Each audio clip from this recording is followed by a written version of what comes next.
नमस्कार, मैं विकास सोलंकी स्वागत करता हूं आप सभी का मेंसुरेशन 2D के इस थर्ड पार्ट में। सबसे पहले आपके लिए इसका इंट्रोडक्शन बता देता हूं। इसमें हम बात करने वाले हैं रोम्बस की, पैरेललोग्राम की, ट्रेपेजियम की, इलिप्स की और रेगुलर पॉलीगॉन की। इसमें हम क्वेश्चन भी डिस्कस करेंगे। तो स्टार्ट करते हैं। पहले आपका रोम्बस।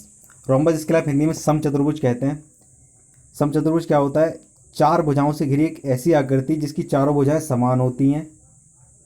चारों भुजाएं जो कि इसमें चित्र में बनी हुई हैं, ए और ए चारों समान है, मगर प्रत्येक कोण इसका 90 अंश का नहीं होता है। इसमें और वर्ग में बस इतना ही अंतर है। वर्ग में प्रत्येक कोण 90 अंश का रहता है, इसका प्रत्येक कोण 90 अंश का नहीं रहता, मगर भुजाएं चारों समान ही होती हैं। नेक्स्ट हम बात करें जो इसके विकर्ण होते हैं। ये इसके दो विकर्ण है। विकर्ण एक दूसरे के लिए 90 अंश पे काटते हैं। और इसका जो विकर्ण होता है, मान लो कि एक विकर्ण D1 है और दूसरा D2 है, तो ये कभी भी बराबर नहीं होंगे, जबकि वर्ग के दोनों बराबर होते हैं। ठीक है, दोनों विकर्ण आप ये 90 डिग्री पर काटते हैं। विकर्णों की अगर हम बात करें तो यहाँ से लेकर इतनी दूरी जो है और ये दूरी सेम होगी, और इस विकर्ण की इसकी दूरी, मान लो कि ये O है और ये B है, ये C है, तो OB बराबर OC होगा और OA बराबर OD होगा। ठीक है, इस प्रकार से हम समझ सकते हैं। इसको अगर मैं निकालना चाहूँ तो ये 90 अंश है हमारा। अगर मैं इस पूरे को D1 मान लूँ तो ये D1/2 हो गया, और ये इसको अगर मैं पूरे को D2 मान लूँ तो ये D2/2 हो गया। ये जो ट्रायंगल निकल के आया है, इसमें मैं पाइथागोरस प्रमेय लगाऊँ तो ये हो जाएगा मेरा A² बराबर D1/2 का स्क्वायर प्लस D2/2 का स्क्वायर।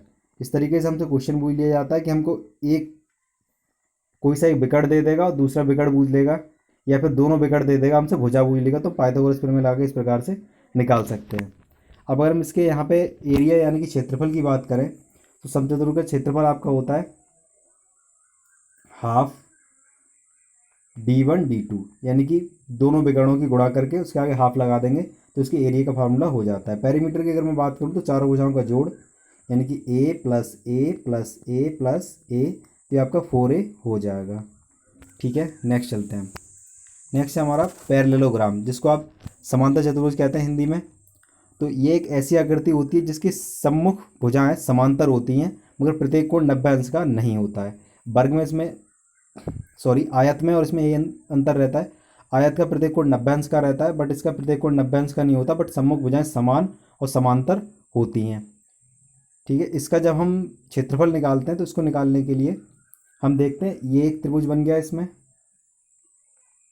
और ये एक अलग त्रिभुज बन गया। अगर मैं इस वाले त्रिभुज की बात करूं तो ये, अगर मैं इस त्रिभुज का क्षेत्रफल निकालूं और इसको h मान लेता हूं ऊंचाई के लिए, ऊंचाई दोनों की सेम है, इसकी भी ऊंचाई h रहेगी। ठीक है, तो ये हमारा हो जाएगा हाफ AH। फिर मैं इस वाले त्रिभुज की बात करता हूँ तो ये भी हमारा, मैं इसी में ऐड कर देता हूँ, प्लस हाफ AH। ठीक है, तो आधा ये AH हो गया, आधा ये, यानी कि A इंटू H, यानी कि बेस और ऊंचाई की अगर हम गुणा कर दें तो उसका एरिया निकल के आ जाता है। एक साइड से मैं इस प्रकार से एरिया निकाल लूँगा। फिर मैं अगर चाहूँ तो बी वाली साइड से, यानी कि दूसरी वाली साइड से भी निकालना चाहूँ तो हमारा BH हो जाएगा इसी प्रकार से। इसको मैंने BH नाम दिया तो मैं इसको BH डैश नाम दे देता हूँ। ठीक है, इस प्रकार से हम निकाल सकते हैं। इसके अगर हम पैरामीटर की बात करें तो ये आपका हो जाएगा 2A प्लस 2B। ठीक है, 2 बाहर ले लेंगे, A प्लस B जिस प्रकार आयत का होता है उसी प्रकार से इसका हो जाएगा। पिछले वाले का जैसे वर्ग के सेम था समचतुर्भुज का, इसका आयत की तरह सेम रहता है। नेक्स्ट चलते हैं हम।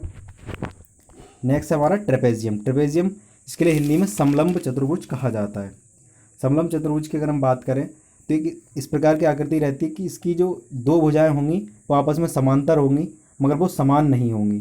जैसे देखिए ये A है तो ये वाली B है, और ये दोनों जो भुजाएं ये भी इसी प्रकार से होंगी, मगर ये समांतर हो या ना हो इनका कोई क्लियर नहीं होता है। ठीक है, इसके मैं एरिया की अगर बात करूँ तो इसका एरिया निकालने के लिए सिंपली मैं एक चीज़ देखता हूँ कि ये जो ट्रायंगल बना है, इसमें ये वाला जो ट्रायंगल बना है, इसके एरिया की बात करूँ तो हाफ बेस इंटू हाइट हम लगा देंगे, बेस A है और ये H हो जाएगा आपका।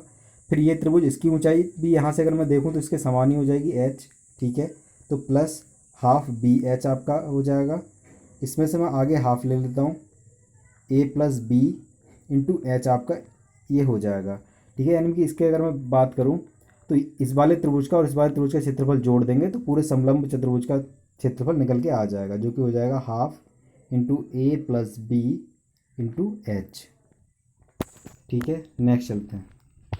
नेक्स्ट है हमारा इलिप्स, जिसको आप दीर्घवृत्त हिंदी में कहा जाता है। ठीक है, तो दीर्घवृत्त क्या होता है? दीर्घवृत्त में दो एक्सिस रहती हैं, एक मेजर एक्सिस रहती है यानी कि दीर्घ अक्ष, और दूसरी होती है माइनर एक्सिस यानी कि लघु अक्ष। ठीक है, इन दोनों अक्षों से इधर उधर जो दीर्घवृत्त का साइज रहता है वो क्षेत्रफल बराबर ही रहता है। जैसे इस वाली एक्सिस से इधर ये और इस वाले का ये दोनों बराबर होंगे आपस में, और मेजर एक्सिस से इधर उधर के बराबर रहते हैं। ठीक है, इसके मैं अगर क्षेत्रफल की बात करूँ तो क्षेत्रफल इसका होता है पाई ए बी, और इसके अगर मैं पेरीमीटर की बात करूँ तो ये होता है हमारा पाई ए प्लस पाई बी। पाई को अगर मैं कॉमन ले लूँ तो हमारा हो जाता है पाई ए प्लस बी। ठीक है, नेक्स्ट चलते हैं। नेक्स्ट मैंने इसमें क्वेश्चन ऐड किए हुए हैं। एक समचतुर्भुज के बिगड़ों की लंबाई 8 सेंटीमीटर और 6 सेंटीमीटर। समचतुर्भुज में जैसे कोई आकृति देगा, मान लो समचतुर्भुज ने बोला, तो सबसे पहले हम समचतुर्भुज बना लेंगे। ये हमने समचतुर्भुज बना लिया। इसके बिगड़ों की लंबाई, एक बिगड़ इसमें 8 दे रखा है और एक 6 दे रखा है। ठीक है, तो इसका क्षेत्रफल बताना है हमें। बताया था एरिया, मैंने अभी बताया था आपको हाफ d1 d2 होता है आपका। इसे निकालने के लिए हाफ 8 इंटू 6 हो जाएगा आपका, तो ये आपका 8 6 48 हो जाएगा। ठीक है, 48 को हम 2 से काट देंगे 24, तो 24 सेंटीमीटर स्क्वायर आपका आंसर हो जाएगा। नेक्स्ट चलते हैं। नेक्स्ट है हमारा एक धातु की चादर समांतर चतुर्भुज के आकार में है। मैंने पहले ही बना रखा है। ठीक है, जिसकी भुजा 5 मीटर है। मैंने 5 मीटर लिख दिया है प्रत्येक भुजा के लिए। ये वाली भी 5 है, ये भी 5 है और ये भी 5 है। ठीक है, एक बिगड़ 8 मीटर है। 8 मीटर एक बिगड़ ये वाला मैंने मान लिया, तो इसको मैंने 4 4 दो पार्ट में, वही मैंने बताया था बराबर होता है इसलिए डिवाइड कर दिया है। दोनों सतहों पर पेंट करना है, यानी कि इसके एक साइड भी पेंट करना है, मतलब इस साइड भी और इसके दूसरी साइड भी पेंट करना है इस पर। ठीक है, जबकि पेंट करने की कीमत बतानी है मैं, जबकि पेंट करने की दर 3.5 रुपये प्रति वर्ग मीटर है। ठीक है, तो इसको सॉल्व करने के लिए हम सिंपली क्या करेंगे, सबसे पहले हमें इसका क्षेत्रफल निकालना पड़ेगा, और क्षेत्रफल के लिए हमें दोनों बिगड़ों की लंबाई पता होनी चाहिए। ठीक है, तो मैं देखता हूँ कि ये जो ट्रायंगल है, इसमें मैं चाहूँ तो ये वाली भुजा निकाल सकता हूँ पाइथागोरस प्रमेय से। किस प्रकार लगाएंगे हम लगाएंगे कर्ण का वर्ग, यानी कि 5 का वर्ग, ये कर्ण बन रहा है यहाँ पे, प्लस 4 का वर्ग, प्लस मैं इसको कुछ भी एक्स नाम दे देता हूँ तो एक्स का स्क्वायर। ठीक है, 5 पंजे 25। अब इसको मैं इधर लेके आऊँगा तो ये माइनस का हो जाएगा, 4 चौके 16 बराबर एक्स स्क्वायर। तो एक्स स्क्वायर की वैल्यू आपकी हो जाएगी 9। देन एक्स बराबर आपका हो जाएगा अंडर रूट लेने पर 3। ये आपका 3 आ गया, तो ये भी आपका 3 होगा, यानी कि दूसरी जो आपकी भुजा आ गई वो 6 आ जाती है। ठीक है, इसको मैं अभी रफ कर देता हूँ। तो इसका एरिया हम सिंपली निकालने के लिए क्या करेंगे, ये मैंने 3 और 3 निकाल लिया था, ये आपका 8 है, तो मैं इसका एरिया निकालने के लिए हाफ d1 d2, d1 आपका 8 है और d2 आपका 6 है। इसको मैं सॉल्व कर लेता हूँ। 2 चौके 8, 6 चौके 24 हो गया। ठीक है, मगर इसके दोनों साइड पेंट करना है, इसलिए क्या करेंगे हम, इसका दोगुना कर देंगे। दोनों साइड अगर बोथ साइड पेंट करना है तो बोथ हो जाएगा हमारा 24 का दोगुना 48, 2 गुणा 24 बराबर 48। अब जो 48 हमारा आया है, 48 को जबकि पेंट करने की हमें दोनों तरफ पेंट करना है, यानी कि 48 जो आपका क्या नाम है मीटर स्क्वायर क्षेत्रफल है उस पर पेंट करना है। 48 को हम 3.5 रुपये से गुणा कर देंगे और हमारा आंसर निकल के आ जाएगा कि कितनी कीमत लगेगी। तो हम गुणा कर लेते हैं, तो कीमत हो जाएगी पेंट की, कीमत पेंट की आपकी हो जाएगी 48 गुणा 3.50। तो यार आपका हो जाएगा, मैं इसको गुणा कर लेता हूँ, 48 दिया आपका हो जाता है 144, प्लस आधा है 0.5 से गुणा करनी 24 हो जाएगा आपका, तो ये हो जाएगा आपका 8 6 1 68, 168 रुपये आपके लग जाएंगे इसमें। ठीक है, नेक्स्ट चलते हैं हम। एक समांतर चतुर्भुज ठीक है, ये बना हुआ है कि संगत भुजाएं 20 सेंटीमीटर और 15 सेंटीमीटर हैं। ठीक है, एक ये 20 सेंटीमीटर है और एक ये 15 सेंटीमीटर। ठीक है, बड़ी भुजा के बीच 12 सेंटीमीटर की दूरी है, ये दूरी 12 सेंटीमीटर है, देख लीजिए। छोटी भुजा के बीच की दूरी ज्ञात करनी, मैंने आपके लिए बताया था 2 तरीके से इसका एरिया निकाला जा सकता है। हम बड़ी भुजा के साथ और छोटी भुजा के साथ दोनों के साथ निकाल सकते हैं। हमें बड़ी भुजा और ऊंचाई दे रखी है, तो हम सिंपली क्या करेंगे, एक तो एरिया निकालने का तरीका ये है, बड़ी भुजा के साथ उसकी ऊंचाई ले लें, और दूसरा तरीका ये है कि छोटी भुजा के साथ उसकी ऊंचाई ले लें। ठीक है, तो इसको मैं सॉल्व कर लेता हूँ। 5 चौके 20, 5 तिया 15, 3 चौके 12, तो h बराबर आपका आ गया 4 × 4 यानी कि 16 सेंटीमीटर आपका आंसर आ जाएगा। 16 सेंटीमीटर ऊंचाई होगी आपकी इस वाली साइड से, यहाँ से। ठीक है, नेक्स्ट चलते हैं, यानी कि H2 जो है आपकी वो 16 हो जाएगी। एक समांतर चतुर्भुज का क्षेत्रफल 162 वर्ग सेंटीमीटर है। समांतर चतुर्भुज है कोई, मान लो ये कोई समांतर चतुर्भुज है। ठीक है, यदि इसका अक्षांश आधार का 2 गुना है, अक्षांश मतलब ऊंचाई, आधार मान लो x है तो ये इसका 2x है। ठीक है, तो आधार तथा अक्षांश ज्ञात करना है। ठीक है, हम किस प्रकार से देखेंगे, हमको इसका फार्मूला पता है इसका, जो हम एरिया निकालते हैं ये हो जाता है हमारा आधार गुणा ऊंचाई। तो आधार है x, ऊंचाई है 2x, बराबर हो जाएगा आपका 162। 2 से काट देंगे हम, 2 अट्ठे 2 एकम, यानी कि x² बराबर आपका आ गया 81, तो x बराबर आपका आ गया 9। ठीक है, तो ये आपका हो जाएगा 9, और ये 9 दूनी 18, ये हो जाएगा आपका। नेक्स्ट हमारा एक समलंब चतुर्भुज की समांतर भुजाएं 85 और 60 mm की हैं। इसका अक्षांश 35 mm है, तो इसका क्षेत्रफल हमें बताना है। इसको हम सबसे पहले एक, हमने जैसे देखा समलंब चतुर्भुज है, तो हम सबसे पहले समलंब चतुर्भुज एक बना लेते हैं। एक सेकेंड, मान लो ये कोई समलंब चतुर्भुज है, इसमें हमें दे रखा है समांतर भुजाएं, इसमें एक 85 है और दूसरी हमारी 60 है। ठीक है, इसका अक्षांश 35 है, ये हमारा 35 दे रखा है हमें। ठीक है, तो हमसे इसका क्षेत्रफल पूछ रहा है, इसको हम किस प्रकार से निकालेंगे, हमें सबसे पहले एरिया का फार्मूला पता होना चाहिए। तो इसका एरिया का फार्मूला होता है, एरिया होता है समलंब का हाफ a+b इंटू एच। सबसे पहले हम a+b निकाल लेंगे, फार्मूला हम अभी समझ चुके हैं। तो हम देखते हैं a+b हमारा हो जाता है a+b बराबर 85 + 60, ये हमारा हो जाएगा 145। तो एरिया निकालने के लिए हम सिंपली क्या करेंगे, हाफ a+b 145 इंटू 35, इसको जब हम सॉल्व करेंगे तो ये आ जाएगा हमारा 2537 इंटू 0.5 mm में है, तो mm² आपका हो जाएगा। ठीक है, इस प्रकार से आप कैलकुलेट कर सकते हैं। नेक्स्ट एक नहर का कटाक्ष समलंब चतुर्भुज के आकार का है। जब भी इस प्रकार का कटाक्ष या कुछ भी लिखा हो, मगर आप इस पे देखेंगे कि समलंब चतुर्भुज के आकार का है, तो सबसे पहले समलंब चतुर्भुज बना लेंगे। इसको मैंने डायरेक्ट ले लिया है कि आकार में, यदि नहर ऊपर से 15 मीटर चौड़ी है, ऊपर से 15 मीटर चौड़ी है, ठीक है, नीचे से 10 मीटर चौड़ी है, नीचे से 10 मीटर चौड़ी है, इसका क्षेत्रफल जो है हमें 175 दे रखा है, तो नहर की गहराई बतानी है। नहर की गहराई निकालने के लिए हमें एरिया दे रखा है। ठीक है, एरिया हमारा 175 है। एरिया का फार्मूला हम सामने लगाएंगे, 1/2। हम देखते हैं हमें a+b लेना होता है, तो 15 10 25 कर देंगे,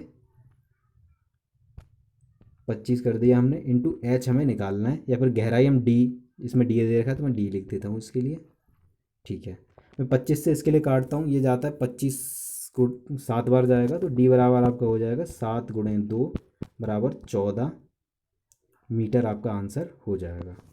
ठीक है, नेक्स्ट चलते हैं। नेक्स्ट आता है आपका रेगुलर पॉलीगॉन, इसे हम हिंदी में कहते हैं समबहुभुज। समबहुभुज किस, पहले एक बार मैं आपके लिए आकृति दिखाता हूँ किस प्रकार की होती है। इस प्रकार से कोई भी ऐसा बहुभुज जिसकी सभी भुजाएं समान हों, जैसे ये आपके लिए दे रखी है कोई एक आकृति है, इसमें 5 भुजाएं, 5 की पाँचों समान है। और भी आकृति मैं आपको दिखा देता हूँ, ये आपकी रेगुलर हेक्सागोन है, यानी कि 6 भुजाएं 6 की 6 समान है। ये रेगुलर ऑक्टागोन है, यानी कि 8 भुजाएं 8 की 8 समान है। इस प्रकार की आकृति को हम रेगुलर पॉलीगॉन कहते हैं। रेगुलर पॉलीगॉन से क्वेश्चन क्या क्या आता है आपका, क्वेश्चन सबसे पहले आपका आता है एंगल से। तो इसके सभी अंतःकोणों का योग जो होता है वो 2n-4 इंटू 90 होता है। इसके लिए हम डायरेक्ट इस प्रकार से ही समझ सकते हैं, 2 हम कॉमन ले लेंगे और ये हो जाएगा आपका n-2 इंटू 90, यानी कि n-2 इंटू 180।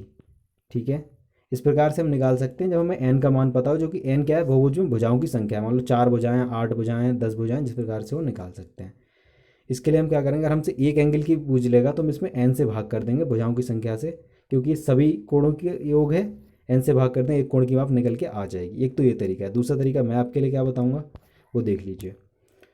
एक बात इसमें प्रॉपर्टी होती है कि बहुभुज के सभी बाह्य कोणों का योग, मान लो कि ये एक बाह्य कोण है, ये एक बाह्य कोण है, ये एक बाह्य कोण है, ये भी जो बाह्य कोण बन रहे हैं इन सब का जो एडिशन होता है वो 360 होता है। ठीक है, मान लो कि ये एक पंचभुज है, तो मुझे क्या करना है, जितनी इसमें भुजाएं हैं उस संख्या से इस 360 में भाग कर देना है। ठीक है, क्योंकि मैं देख रहा हूँ ये पूरा जो है वो 180 है, पूरा 180 है। और बाह्य कोण अगर हम निकाल लें और उसको 180 में से माइनस कर दें तो हमारा अंदर का कोण निकल के आ जाएगा। सपोज मैं देखता हूँ, इसको 5 से डिवाइड कर देता हूँ। ये 5 से डिवाइड करूँगा, ये मेरा जाएगा 5 सत्ते 35 और 5 दूनी 10, 72। यानी कि अंतः कोण इसका जो हो जाएगा वो 180 माइनस 72, ये हो जाएगा आपका 72 में माइनस करेंगे तो ये हो जाएगा आपका 108। ठीक है, इस प्रकार से हम निकाल सकते हैं, किसी का भी हम ले सकते हैं। सपोज मैं अगला ले लेता हूँ। इस प्रकार ये मुझे पता है ये हेक्सागोन हेक्सागोन है, यानी कि समषटभुज है, या हिंदी में भी लिखा हुआ है षटभुज। इसको निकालने के लिए सिंपली हम क्या करेंगे, 360 में हम 6 से भाग कर देंगे, 60 हो गया हमारा। तो हमें जब एंगल निकालना होगा तो हम क्या करेंगे, 180 में से 60 को माइनस कर देंगे तो 120 हमारा आंसर निकल के आ जाएगा। अब इसके सभी कोणों की अगर बूझ लेगा तो हम क्या करेंगे, इसमें 120 गुणा 6 कर देंगे, 12×72, 720 इसके सभी कोणों की माप हो जाएगी। इस प्रकार मैं समझता हूँ आप समझ गए होंगे। क्वेश्चन को ट्राई कीजिएगा, आप निकाल पाएंगे। ठीक है, अब मैं आपके लिए बताता हूँ रेगुलर हेक्सागोन। रेगुलर हेक्सागोन या फिर रेगुलर ऑक्टागोन, इस प्रकार के क्वेश्चंस आ जाते हैं। इसका एरिया और एंगल पूछता है। एंगल के बारे में मैं आपके लिए बता चुका हूँ, एरिया के बारे में आपके लिए बता देता हूँ। ठीक है, एरिया किस प्रकार से हम निकालेंगे, वैसे तो बहुत सारे तरीके के आप डायरेक्ट भी याद कर सकते हैं, बट मैंने इसके लिए थोड़ा सरल किया है तो आप समझ लीजिएगा। देखिए ये एक हेक्सागोन है, तो हेक्सागोन का प्रत्येक जो इसकी साइड है वो ए है। ठीक है, मैंने ए मान रखा है इसके लिए। मैंने क्या किया, इस पॉइंट को इससे मिलाया, इसको इससे मिलाया और इसको इससे मिलाया, तो मैंने एक चीज़ निकल के आई कि ये जो बन रहे हैं ट्राइंगल, ये जो बन रहे हैं 1 2 3 4 5 6, 6 ये आपके इक्विलेटरल ट्राइंगल बन रहे हैं। ठीक है, इक्विलेटरल ट्राइंगल बन रहा है, तो इक्विलेटरल ट्राइंगल के लिए पिछली वीडियो में आपके लिए बता चुका हूँ, उसका एरिया होता है √3/4 a²। ठीक है, तो अगर मैं उसमें 6 से गुणा कर दूँ तो ये हमारा रेगुलर हेक्सागोन के एरिया का फार्मूला निकल के आ जाता है। ठीक है, यानी कि इसके जो भी साइड होगी उसमें हम इसको 2 से काट देता हूँ, 2 दूनी 2 तिया, यानी कि सीधे सीधे अगर मैं एरिया की बात करूँ तो इसको आप इस प्रकार से समझ चुके होंगे कि जो हम ट्राइंगल किस प्रकार से ले रहे हैं। ठीक है, तो सीधे सीधे इसका एरिया हो जाएगा आपका 3√3 a² ठीक है, इस प्रकार से आप निकाल सकते हैं। नेक्स्ट है हमारा ऑक्टागोन। ऑक्टागोन की मैं बात करूं तो इसको मैं, पिछले वाले का पेरीमीटर रह गया था, पेरीमीटर निकालने के लिए सिंपली हमें क्या करना है, ये ए दे रखा था, 6 साइड है, इसलिए मैं 6a कर दूंगा, क्योंकि ए जो होगा वो 6 बार जुड़ जाएगा हमारा। ठीक है, तो 6 बार जुड़ जाएगा, इसलिए 6 से आपका आंसर हो जाएगा पेरीमीटर का। इसमें बात करूँ एरिया की, तो एरिया निकालने के लिए इसकी प्रत्येक साइड क्या है, ए है, तो मैंने क्या किया, इस पॉइंट को इससे मिला दिया, इसको इससे मिला दिया, इसको इससे और इसको इससे। ठीक है, तो मेरे पास एक जो बीच में निकल के आया है ये वाला पार्ट जो है, ये हमारा एक वर्ग निकल के आ गया। तो मैंने क्या किया, इसका जो एरिया होगा, क्योंकि ये भी ए है, ये भी ए है और ये भी ए है। ठीक है, तो इसका एरिया हो जाएगा a², तो मैंने a² लिख लिया, प्लस मैंने देखा ये जो 4 बन रहे हैं, 1 2 3 4, ये समकोण त्रिभुज बन रहे हैं। ठीक है, तो इसमें ये ए है, तो अगर मैं इसमें देखूँ तो ये 45 का है, ये 45 का है। ठीक है, तो ये वाले जो आपके हो जाएंगे a/√2 हो जाएंगे। इसको मैं आगे किसी वीडियो में आपको बता दूंगा कि मैं डायरेक्ट कैसे यहाँ पे बता पा रहा हूँ कि ये a/√2 कैसे हो जाता है। ये a/√2 हो जाएगा और ये भी आपका a/√2 हो जाएगा। ठीक है, तो मैं देखता हूँ ये 4 जो हमारे बन रहे हैं, ये वाला ये वाला ये वाला और ये वाला, ये 4 हमारे आयत बन रहे हैं। इसका एरिया जो होगा वो आपका लंबाई गुणा चौड़ाई होता है, तो a/a/√2 हो जाएगा। ठीक है, और ये हमारे जो 4 हमारे त्रिभुज बन गए, इसका मैं बेस इंटू हाइट करके निकाल लूँगा, तो ये मेरा हो जाएगा हाफ, बेस हमारा a√2 और हाइट हमारी a√2 ही है। इसको इस प्रकार से, अब जब मैं इसको सॉल्व करूँगा तो ये मेरा निकल के आ जाएगा a² यहाँ पे a² plus a² /√2 plus A²/4, ठीक है। यानी कि ये हमारा जो है वो ऑक्टागोन के एरिया का फार्मूला निकल के आ गया है, ठीक है। इसका मैं एंगल भी आपके लिए बता देता हूँ एक बार। इसका जो एंगल है, एंगल किस प्रकार से निकालेंगे, हमें पता है सभी बाह्य कोणों का जो योग रहता है। सबसे पहले मैं निकाल के दिखाता हूँ आपको n-2 इंटू 180 से, ठीक है। तो इसमें मुझे क्या करना है, 8-2 गुणा 180, यानी कि 6 गुणा 180, 18 छिंगा 108, 1080 आपका आंसर हो जाएगा सभी अंतःकोणों की माप अगर मैं बात करूँ। और जब हमें इसके कोई एक कोण निकालना होगा तो 8 से हम इसको डिवाइड कर देंगे, ठीक है। बट मैं आपको तरीका दूसरे से निकाल के दिखाता हूँ। मुझे एंगल निकालना, तो मैं 360 को 8 से डिवाइड करूँगा। मैंने इसको सबसे पहले क्या किया, 4 से डिवाइड कर दिया, 4 नेम 36, 90, 4 दूनी 8, तो ये हमारा 45 निकल के आ गया। मुझे अंदर का एक कोण निकालना है, तो मैंने क्या किया, 180 माइनस 45 कर दिया, तो मेरा निकल के आ जाता है 135, ठीक है। तो ये हमारा एक कोण हो जाएगा 135, ठीक है। अभी मैं इसको 8 से मल्टीप्लाई करूँगा तो 1080 आपका फिर से निकल के आ जाएगा। इसका पैरामीटर की अगर मैं बात करूँ तो आपका सिंपली 8A हो जाएगा, कोई ए 8 बार जुड़ेगा, ठीक है। अगर वीडियो पसंद आई हो तो इसे लाइक करें, शेयर करें और चैनल को सब्सक्राइब करें। दोस्तों, वीडियो को बनाने में बहुत ज़्यादा एफर्ट लगता है, तो एक बार वीडियो को लाइक अवश्य करें, चैनल को सब्सक्राइब कर लें। इस प्रकार की वीडियोज़ आपके लिए और भी आती रहेंगी। अभी मैं इसके लिए यहीं पे ओवर करता हूँ। ओके।